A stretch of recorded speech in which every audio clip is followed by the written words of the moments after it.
Sarah had always believed that love was enough. She had built her entire life around that belief, loving Marcus with every breath in her body, trusting him the way a flower trusts the sun, completely and without question. If you believe in kindness, second chances, and the power of small moments to change lives, please stay with us and watch this story till the end.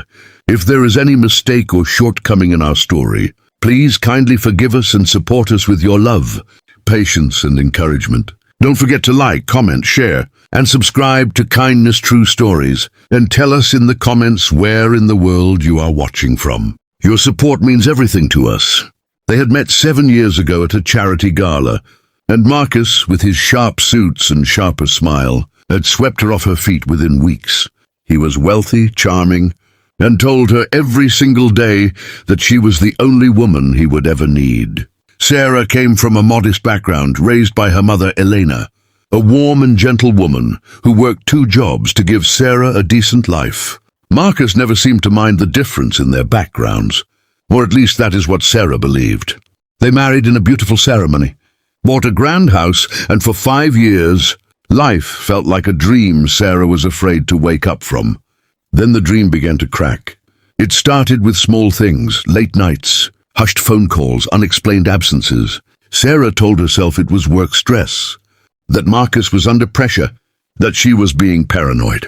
She was 3 months pregnant when the cracks became impossible to ignore. Her body was changing, her emotions were raw, and her mother had just been diagnosed with a terminal illness. Sarah was already drowning in grief when she discovered something that shattered her world completely. Marcus was not just having an affair, he was having an affair with Lily, her best friend of 15 years, the woman who had been her maid of honor, the woman who had held her hand at every doctor's appointment since the pregnancy began. Sarah found out not through a dramatic confrontation, but through a single text message that popped up on the shared tablet at home. A message from Lily to Marcus that read, "When are you finally going to leave her? You promised once the baby is born." Sarah sat with that message for 3 hours before Marcus came home. She did not cry. She did not scream. She simply looked at him and said, "I know." Marcus did not even try to deny it. What came next was something Sarah had never anticipated. He told her calmly, almost clinically, that he wanted a divorce.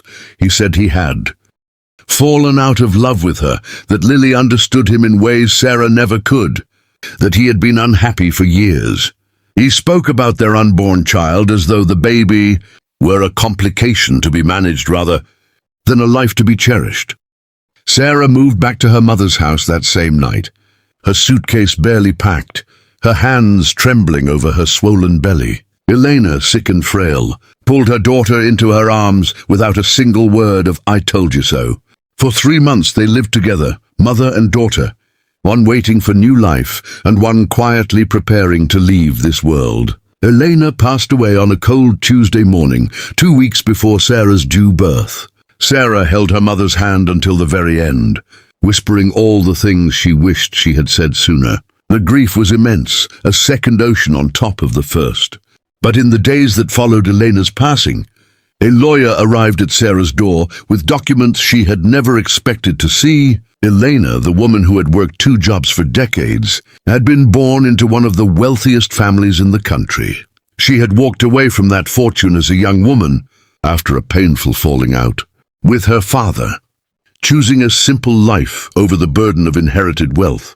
But her father, Sarah's grandfather, had passed away quietly 6 months earlier and had left everything, his estate, his investments, his properties across 4 countries, entirely to Elena. And now, by the terms of the will, with Elena gone, every single penny of that fortune passed directly to Sarah. The total value was over $3 billion. Sarah sat in her late mother's kitchen, newborn daughter sleeping against her chest, and read those documents 3 times before the reality settled in. She had spent months feeling worthless, discarded, and forgotten. She had watched the man she loved choose another woman. She had buried her mother alone, and now the universe had handed her something neither Marcus nor Lily had ever dreamed. She possessed. She named her daughter Eleanor, after the woman who had quietly protected her even from beyond the grave. She built a foundation in her mother's name, one that supported single mothers, pregnant women without resources, and families in crisis. She never called Marcus. She never confronted Lily. She simply moved forward, quietly and powerfully, raising her daughter with the same gentle strength her own mother had given her. The world never saw her cry again, but it did see her rise. If this story touched your heart, please like, share, and subscribe to our channel. Kindness True Stories. Your support helps us bring more stories of strength, love, and hope to people who need them most.